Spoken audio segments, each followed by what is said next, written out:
नमस्कार दोस्तों, स्वागत है आपका आज के मुख्य समाचारों में। जी हाँ दोस्तों, आपको यहाँ पर देखने को मिलेंगी सुबह से लेकर शाम तक की तमाम बड़ी खबरें, मुख्य समाचार, ब्रेकिंग न्यूज़ अपडेट्स के रूप में। तो दोस्तों, आप सभी लोगों से रिक्वेस्ट है इस वीडियो को ज़्यादा से ज़्यादा लाइक और शेयर करें। तो चलिए दोस्तों, जान लेते हैं आज की अगली बड़ी खबर। कश्मीर में G20 मीटिंग शुरू, चीन समेत 5 देश हिस्सा नहीं लेंगे। श्रीनगर पहुंचे डेलीगेट्स का पारंपरिक तरीके से हुआ स्वागत। जी हाँ दोस्तों, कश्मीर के श्रीनगर में आज से ही G20 टूरिज्म वर्किंग ग्रुप की मीटिंग शुरू हो गई। बैठक में चीन समेत 5 देश, चीन, सऊदी अरब, तुर्की, इंडोनेशिया और इजिप्ट शामिल नहीं हो रहे हैं। हालांकि समिट के लिए अन्य विदेशी डेलीगेट्स श्रीनगर पहुंच गए। एयरपोर्ट पर पारंपरिक वेशभूषा में कश्मीरी युवतियों ने इनका स्वागत किया। इसके पहले G20 इंडियन प्रेसिडेंसी के बीच कोऑर्डिनेट हर्षवर्धन श्रृंखला ने कहा कि इस मीटिंग में शामिल होने वाले डेलीगेट्स यहां आकर देख सकेंगे कि धरती पर स्वर्ग कैसा होता है। टूरिज्म वर्किंग ग्रुप की यह मीटिंग 22 से 24 मई के बीच होगी। एक रिपोर्ट के मुताबिक कश्मीर के युवाओं को पूरा भरोसा है कि इस मीटिंग के बाद कश्मीर में फॉरेन टूरिस्ट की तादाद काफी तेजी से बढ़ेगी। इसी बीच पाकिस्तान के विदेश मंत्री बिलावल भुट्टो 3 दिवसीय विजिट पर पाकिस्तान अधिकृत कश्मीर POK पहुंच गए हैं। वहां वो लोगों को संबोधित करेंगे। इसके बाद दोस्तों, अगली बड़ी खबर। पहलवानों ने ब्रजभूषण की नार्को टेस्ट की चुनौती स्वीकार की। बजरंग पूनिया बोले, हम तैयार, पर सुप्रीम कोर्ट की निगरानी में लाइव टेस्ट हो। जी हां दोस्तों, भाजपा सांसद और रेसलिंग फेडरेशन के पूर्व अध्यक्ष ब्रजभूषण शरण सिंह की नार्को टेस्ट की चुनौती को रेसलर्स ने सोमवार को स्वीकार कर लिया। बजरंग पूनिया ने कहा कि हम सभी किसी भी टेस्ट के लिए तैयार हैं, लेकिन इसे सुप्रीम कोर्ट की निगरानी में कराया जाए। नार्को टेस्ट लाइव हो ताकि सवाल और जवाबों को पूरा देश सुने। ब्रजभूषण ने रविवार को कहा था कि मैं अपना नार्को टेस्ट, पॉलीग्राफी टेस्ट और लाई डिटेक्टर टेस्ट कराने के लिए तैयार हूं, मगर मेरी शर्त यह है कि मेरे साथी विनेश फोगट और बजरंग पूनिया का भी यही टेस्ट होना चाहिए। वह मीडिया बुलाकर इसका ऐलान करे। रेसलर्स पिछले 30 दिनों से जंतर मंतर पर ब्रजभूषण शरण सिंह के खिलाफ जांच और गिरफ्तारी की मांग कर रहे हैं। दोस्तों, 23 मई को इंडिया गेट पर पहलवान कैंडल मार्च निकालेंगे। इसके बाद दोस्तों, अगली बड़ी खबर। PM मोदी ऑस्ट्रेलिया पहुंचे। सिडनी में भारतीय मूल के 20,000 लोगों को संबोधित करेंगे। एक इलाके का नाम लिटिल इंडिया होगा। जी हां दोस्तों, प्रधानमंत्री नरेंद्र मोदी सोमवार को 2 दिन के दौरे पर ऑस्ट्रेलिया पहुंचे। यहां वो ऑस्ट्रेलिया के प्रधानमंत्री एंथनी अल्बनीज से मुलाकात करेंगे। इसके अलावा मंगलवार को मोदी सिडनी के ओलंपिक पार्क में 20,000 से ज्यादा भारतीय मूल के लोगों को भी संबोधित करेंगे। इस प्रोग्राम के लिए गाड़ियों और प्राइवेट चार्टर से लोगों को सिडनी लाया जा रहा है, जिसे मोदी एयरवेज नाम दिया गया है। दोस्तों, प्रधानमंत्री जब सिडनी एयरपोर्ट पहुंचे तो विदेश मंत्रालय के प्रवक्ता अरिंदम बागची ने सोशल मीडिया पर कुछ फोटोज पोस्ट किए। कैप्शन में लिखा, वाइब्रेट सिटी, सिडनी में आपका स्वागत है। दोस्तों, सिडनी में भारतीय मूल के लोगों को प्रधानमंत्री का इंतजार था। न्यूज एजेंसी से बातचीत में एक भारतीय ने कहा कि मोदी ने भारत को नई पहचान दी है। हमें जीवन में उनसे मुलाकात का एक सुनहरा मौका मिला है। इसके बाद दोस्तों, अगली बड़ी खबर। बीजेपी का भ्रष्ट कार्यकाल खत्म, कांग्रेस ने कर्नाटक विधानसभा का गोमूत्र से किया शुद्धिकरण। जी हां दोस्तों, कर्नाटक में कांग्रेस की भारी मतों से जीत अब भी सुर्खियों में बनी हुई है। राज्य में सत्ता में आने के बाद से कांग्रेस ने भाजपा पर हमला और तेज कर दिया है। कांग्रेस ने भाजपा को भ्रष्ट बताते हुए सोमवार को विधानसभा को गोमूत्र से शुद्ध किया। सिद्धारमैया के कर्नाटक के मुख्यमंत्री के रूप में शपथ लेने के बाद पार्टी कार्यकर्ताओं ने भ्रष्ट भाजपा शासन समाप्त होने के बाद विधानसभा के परिसर को गोमूत्र से साफ और शुद्ध किया। दोस्तों, आपकी जानकारी के लिए बता दें, कर्नाटक के मौजूदा deputy CM DK Shivakumar ने जनवरी में चुनावी अभियान के दौरान भाजपा पर हमला बोलते हुए कहा था कि विधान सौंध यानी कि विधानसभा को गोमूत्र से शुद्ध करने का समय आ गया है। शिव कुमार ने कहा था कि हम विधान सौंध को साफ करने के लिए कुछ विवरण लेकर आएंगे। मेरे पास शुद्धिकरण के लिए कुछ गंजला यानी कि गोमूत्र भी है। शिव कुमार ने आरोप लगाया था कि विधानसभा भाजपा के शासन के दौरान भ्रष्टाचार से दूषित हुई थी। इसके बाद दोस्तों, अगली बड़ी खबर। राष्ट्रपति करे नए संसद भवन का उद्घाटन, राहुल गांधी की इस मांग पर मिला यह जवाब। जी हां दोस्तों, देश का नया संसद भवन बनकर तैयार हो गया है। नई संसद के उद्घाटन की तारीख पर तो कांग्रेस पार्टी के नेताओं को पहले से ही आपत्ति थी, लेकिन नई संसद का उद्घाटन PM नरेंद्र मोदी के हाथों से कराए जाने को लेकर खुद राहुल गांधी ने आपत्ति जताई है। राहुल ने कहा है कि नई संसद का उद्घाटन राष्ट्रपति द्रौपदी मुर्मू जी को ही करना चाहिए, न कि खुद प्रधानमंत्री को। लोकसभा सचिवालय से मिली जानकारी के मुताबिक संसद के स्पीकर ओम बिरला ने PM नरेंद्र मोदी से मुलाकात कर नए संसद भवन के उद्घाटन का आग्रह किया था, जिसके बाद राहुल गांधी का बयान आया था। दोस्तों आपकी जानकारी के लिए बता दें, इसके पहले कांग्रेस ने संसद भवन के उद्घाटन की तारीख सामने आने पर सवाल उठाया था। ऐसा इसलिए क्योंकि 28 मई को विनायक दामोदर सावरकर का जन्मदिन भी है। राहुल गांधी अक्सर सावरकर के विरोध में बयान देकर महाराष्ट्र में अपनी पार्टी और सहयोगी दलों के नेताओं को असहज करते आए हैं। दोस्तों मीडिया रिपोर्ट्स के मुताबिक राहुल गांधी की इस मांग पर बीजेपी नेता रविशंकर प्रसाद ने पलटवार करते हुए कहा कि संसद भवन बनाने का पूरा प्रयास नरेंद्र मोदी का है। नरेंद्र मोदी के कोई अच्छे काम राहुल गांधी को नहीं दिखते। इसके बाद दोस्तों अगली बड़ी खबर, शाहरुख खान के साथ हुई चैट क्यों लीक की, बॉम्बे हाईकोर्ट ने समीर वानखेड़े को फटकारा, सीबीआई ने राहत नहीं देने को कहा। जी हां दोस्तों, बॉम्बे हाईकोर्ट ने सोमवार को स्वापक नियंत्रण ब्यूरो के पूर्व स्थानीय क्षेत्रीय निर्देशक समीर वानखेड़े को उनके और शाहरुख खान के बीच व्हाट्सएप पर हुई बातचीत को लीक करने को लेकर फटकार लगाई और उनसे पूछा कि क्या मीडिया में इस चैट को लीक करने के लिए वह जिम्मेदार है। अदालत वानखेड़े और शाहरुख खान के बीच कथित व्हाट्सएप बातचीत का जिक्र कर रही थी, जो मीडिया में लीक हो गई और मामला विचाराधीन होने के बावजूद सोशल मीडिया पर यह वायरल हो रहा है। कथित चैट में वानखेड़े, जो आर्यन से जुड़े ड्रग मामले के मुख्य जांच अधिकारी थे, को अभिनेता के साथ चल रही जांच पर चर्चा करते हुए और आर्यन खान पर नरमी बरतने का आश्वासन देते हुए देखा जा सकता है। वानखेड़े पर आरोप है कि उन्होंने शाहरुख के बेटे आर्यन खान को क्रूज जहाज कार्डेला से मादक पदार्थ की जब्ती के मामले में नहीं फंसाने के लिए शाहरुख खान से रिश्वत मांगी थी। इसके बाद दोस्तों अगली बड़ी खबर, आरबीआई गवर्नर बोले नोट बदलने के लिए भीड़ न लगाएं, बिना डॉक्यूमेंट नोट बदलने के खिलाफ भाजपा नेता की दिल्ली हाईकोर्ट में पीआईएल। जी हां दोस्तों, 2000 के नोट बदलने की प्रक्रिया मंगलवार से देश के सभी बैंकों में शुरू हो जाएगी। ऐलान के 3 दिन बाद रिजर्व बैंक ऑफ इंडिया यानी कि आरबीआई के गवर्नर शक्तिकांत दास ने कहा कि लोग नोट बदलने के लिए बैंकों में भीड़ ना लगाएं। हमने 4 महीने का समय दिया है, आप आराम से नोट बदलिए, लेकिन समय सीमा को गंभीरता से लीजिए। गवर्नर ने कहा कि 30 सितंबर की डेडलाइन के बाद भी 2000 रुपए के नोट लीगल टेंडर रहेंगे, यानी कि वैध रहेंगे। आरबीआई ने 19 मई को 2000 रुपए के नोट बंद करने का ऐलान किया था। आरबीआई ने 30 सितंबर तक ऐसे नोट बैंकों में बदलने या अकाउंट में जमा करने को कहा है। इधर दोस्तों रिजर्व बैंक और स्टेट बैंक के बिना डॉक्यूमेंट के नोट बदलने के आदेश के खिलाफ भाजपा और वकील अश्विनी उपाध्याय ने दिल्ली हाईकोर्ट में पीआईएल दायर की है। उन्होंने बिना किसी पहचान प्रमाण पत्र के 2000 के नोट बदलने की अनुमति न देने की मांग की है। दोस्तों आरबीआई ने सोमवार को एक और गाइडलाइंस जारी की। इसमें बैंकों से कहा गया है कि गर्मी को देखते हुए वह लोगों के लिए छायादार जगह और पानी का इंतजाम करें। कितने नोट बदले गए और कितने जमा किए गए, इसका रोजाना हिसाब भी रखें। इसके बाद दोस्तों अगली बड़ी खबर, लॉरेंस बिश्नोई गैंग के 4 शूटर्स गिरफ्तार, 6 पिस्तौल के साथ 26 गोलियां हुई बरामद।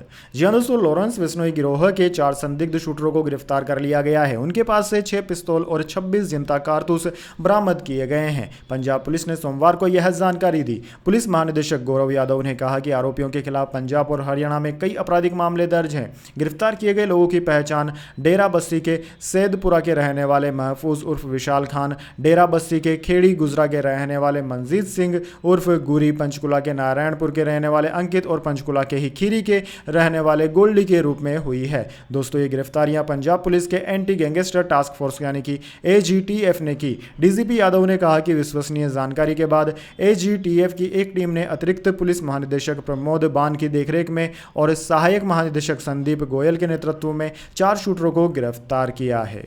इसके बाद दोस्तों अगली बड़ी खबर, कश्मीर में G20 बैठक से बुरी तरह बौखलाया पाकिस्तान, भारत को चिढ़ाने के लिए बिलावल ने कर दी बच्चों वाली हरकत। जी हां दोस्तों, आज से कश्मीर में G20 की बैठक शुरू हो गई। ये तीसरी पर्यटन कार्य समूह की बैठक है जिसका आयोजन 24 मई तक श्रीनगर में होगा। इसके लिए शहर को दुल्हन की तरह सजाया गया। वहीं दोस्तों घाटी की खूबसूरती से किसी की नजर नहीं हट रही है। देश के मद्देनजर बैठक के मद्देनजर श्रीनगर में कड़े सुरक्षा इंतजाम किए गए। इसी बीच ये ध्यान रखने की भी पूरी कोशिश की गई कि पर्यटकों को किसी तरह की दिक्कत न हो।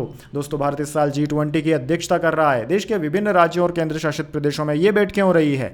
इन शहरों में श्रीनगर को भी चुना गया है। इस बैठक में G20 सदस्य देशों के कार्य समूह के प्रतिनिधि शामिल हो रहे हैं। इसे कश्मीर में होने वाला इतिहास का सबसे बड़ा इंटरनेशनल इवेंट भी कहा जा रहा है। दोस्तों बैठक को लेकर पाकिस्तान बुरी तरह से तिलमिलाया हुआ है। उसका साथ देते हुए चीन ने भी बैठक का बहिष्कार किया। चीन G20 के सदस्य देशों में शामिल है। चीनी विदेश मंत्रालय के प्रवक्ता वांग वैन बिन ने कहा कि चीन विवादित क्षेत्र पर किसी भी तरह की G20 बैठक का दृढ़ता से विरोध करता है। उन्होंने कहा कि हम ऐसी बैठकों में शामिल नहीं होंगे। खैर, दो मुंहों वाले चीन की बात ही अलग है। उसे पीओके में CPEC पर निवेश करना है, निर्माण करना विवादित नहीं लगता, लेकिन भारत के अभिन्न अंग कश्मीर में बैठक उसे विवादित लगती है। वहीं दोस्तों इसी बीच खबर आई है कि पाकिस्तान ने भारत से चिढ़कर एक बचकाना हरकत कर दी है। इस बचकाना को वो श्रीनगर में हो रही बैठक के खिलाफ उठाया अपना एक कदम बता रहे हैं। हरकत यह है कि पाकिस्तानी विदेश मंत्री बिलावल भुट्टो जरदारी पीओके यानी कि पाकिस्तान के कब्जे वाले कश्मीर गए। उनका यह दौरा 21 से 23 मई तक चलेगा। पीओके पहुंचकर उन्होंने भारत के खिलाफ जमकर जहर भी उगला।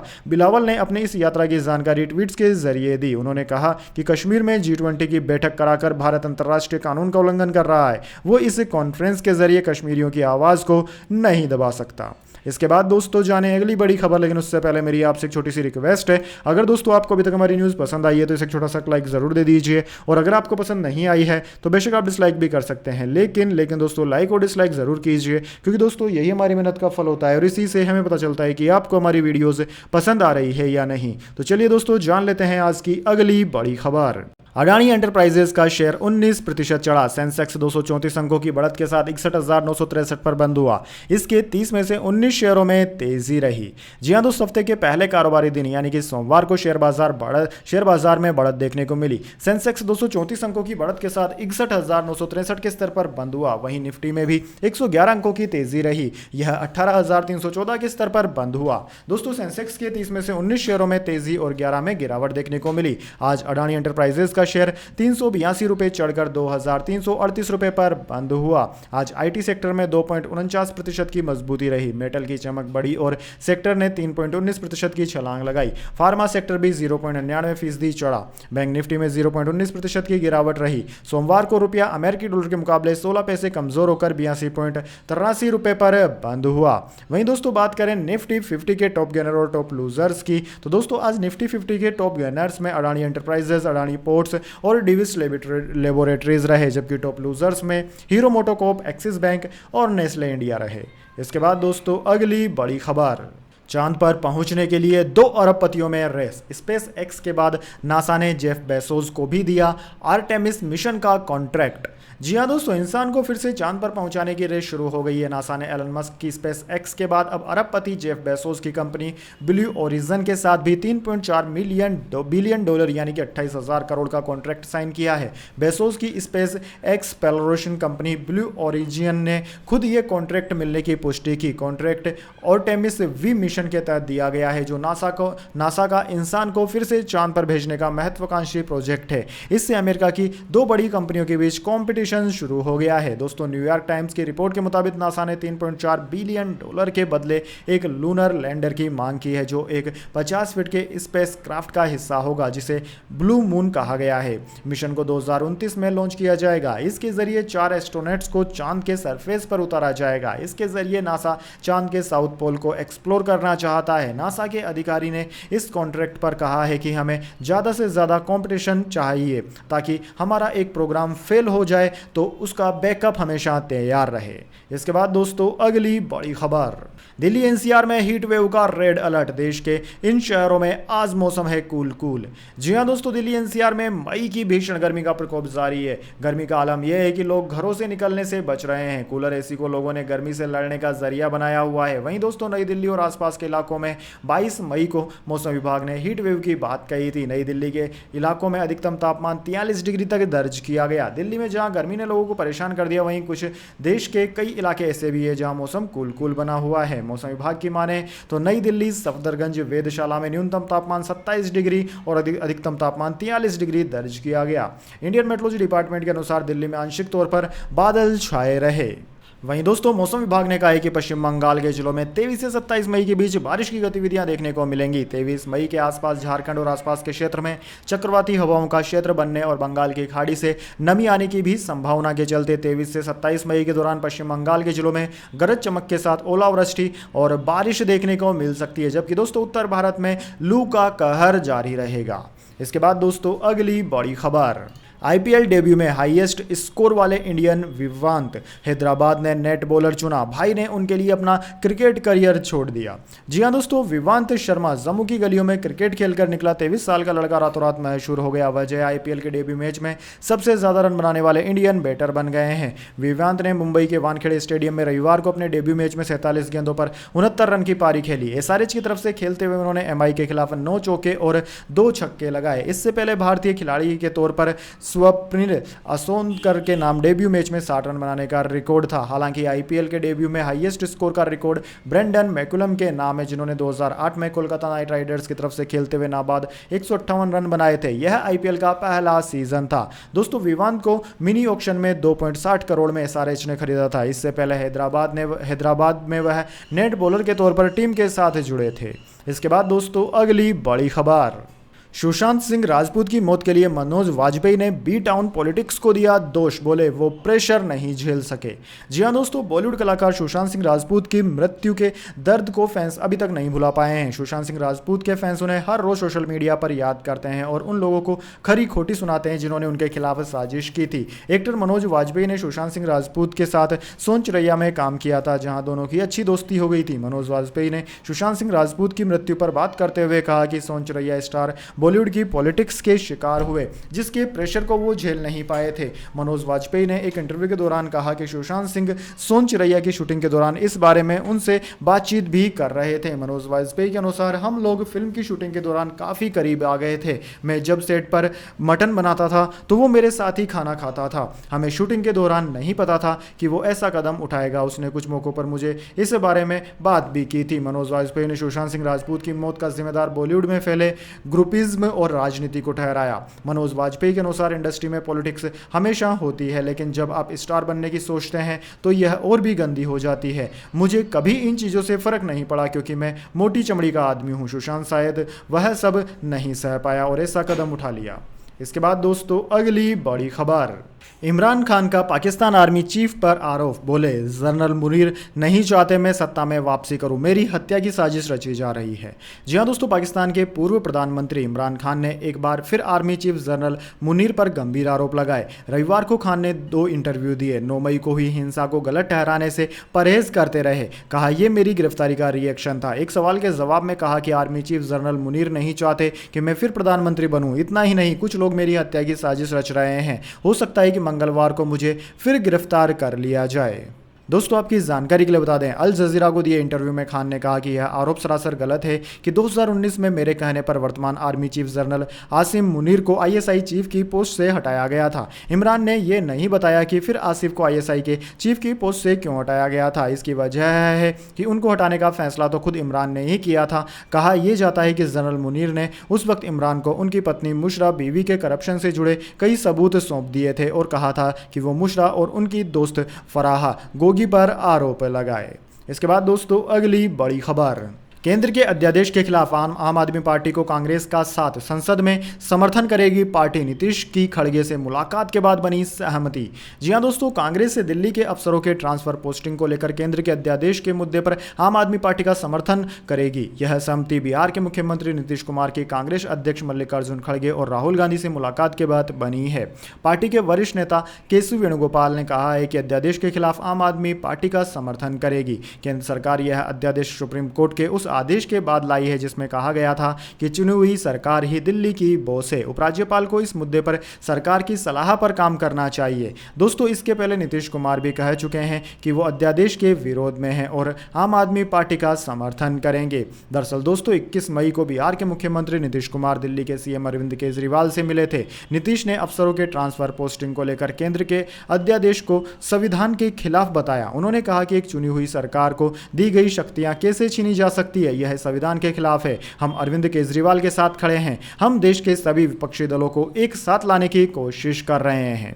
इसके बाद दोस्तों अगली बड़ी खबर, अभिषेक बनर्जी की याचिका पर सुनवाई को सुप्रीम कोर्ट तैयार। शिक्षक भर्ती घोटाले में सीबीआई ईडी की पूछताछ के खिलाफ की अपील। 350 करोड़ का है स्कैम। जी हां दोस्तों, टीएमसी नेता और पश्चिम बंगाल की मुख्यमंत्री ममता बनर्जी के भतीजे अभिषेक बनर्जी की याचिका पर सुनवाई के लिए सुप्रीम कोर्ट राजी हो गया है। अभिषेक ने शिक्षक भर्ती घोटाले में सीबीआई और ईडी को पूछताछ की अनुमति देने वाले कलकत्ता हाईकोर्ट के आदेश के खिलाफ याचिका दाखिल की थी। दरअसल दोस्तों, कलकत्ता हाईकोर्ट के आदेश के बाद सीबीआई ने 20 मई को अभिषेक से 9 घंटे पूछताछ की थी। पूछताछ के लिए जाते समय ही उन्होंने कहा था कि वे सुप्रीम कोर्ट में अपील करेंगे। सुप्रीम कोर्ट ने सुनवाई के लिए 26 मई की तारीख तय की है। दोस्तों, पूछताछ के बाद बाहर आकर अभिषेक ने कहा था कि यह सीबीआई और मेरे समय की बर्बादी के अलावा कुछ नहीं है। हम दिल्ली के बॉसेस के पेट डॉग नहीं बनेंगे, इसलिए हमें टारगेट किया। नोटबंदी पर अभिषेक ने कहा, अब वोटबंदी का जमाना है, नोटबंदी से कुछ नहीं होगा, वोटबंदी 2024 में होगी, कर्नाटक के परिणाम 2024 में दोहराएंगे। तो दोस्तों, यह थी आज की तमाम बड़ी खबरें। इसके बाद दोस्तों बारी आती है आज के माइंड क्यूज क्वेश्चन की। जी हाँ दोस्तों, एक आसान से सवाल का जवाब देकर आप जीत सकते हैं एक अमेजिंग सरप्राइज गिफ्ट हमारे यूट्यूब चैनल की ओर से।